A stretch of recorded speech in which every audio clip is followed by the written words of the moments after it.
নমস্কার। হাতে মাত্র 1 মিনিট, চলুন দেখে নেওয়া যাক গতকালের সেরা আর সবথেকে দরকারি কারেন্ট অ্যাফেয়ার্সগুলো একদম ঝটপট।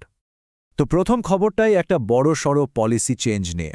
সারা দেশে কিন্তু আজ থেকে নতুন সলিড ওয়েস্ট ম্যানেজমেন্ট রুলস মানে 2026-এর নিয়মটা চালু হয়ে গেল। এটা 2016 সালের যে পুরনো নিয়মটা ছিল সেটাকে রিপ্লেস করছে।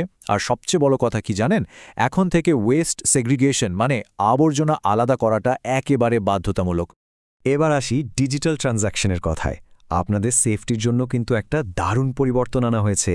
এখন থেকে যে কোনো এটিএম বা ইউপিআই লেনদেনের জন্য 2 ফ্যাক্টর অথেন্টিকেশন লাগবে। মানে বুঝতেই পারছেন, সুরক্ষার আরও একটা এক্সট্রা লেয়ার, যেটা এখন বাধ্যতামূলক। অমরাবতীকে নিয়ে কিন্তু একসাথে দুটো বড় খবর আছে।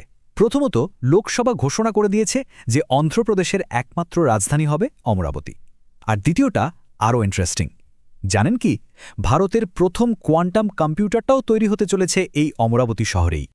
এরপর একটা খুব গুরুত্বপূর্ণ অ্যাপয়েন্টমেন্টের খবর। আমাদের দেশের যে সিভিল অ্যাভিয়েশন রেগুলেটর মানে ডিজিসিএ, তার নতুন প্রধান হিসেবে দায়িত্ব নিয়েছেন বীর বিক্রম যাদব। নামটা মনে রাখবেন। এবার একটু অর্থনীতির দিকে নজর দেওয়া যাক। একটা দারুণ খবর আছে। মার্চ 2026-এ ভারতের জিএসটি কালেকশন কিন্তু একটা বিরাট অঙ্কে পৌঁছেছে, 1.78 লক্ষ কোটি টাকা। কর্পোরেট ওয়ার্ল্ড থেকেও একটা বড় খবর আছে। ইন্ডিগো এয়ারলাইন্সের নতুন সিইও হয়েছেন এভিয়েশন ইন্ডাস্ট্রির একজন খুবই পরিচিত মুখ, উইলিয়াম ওয়ালশ। আর আজকের শেষ আপডেটে আসি।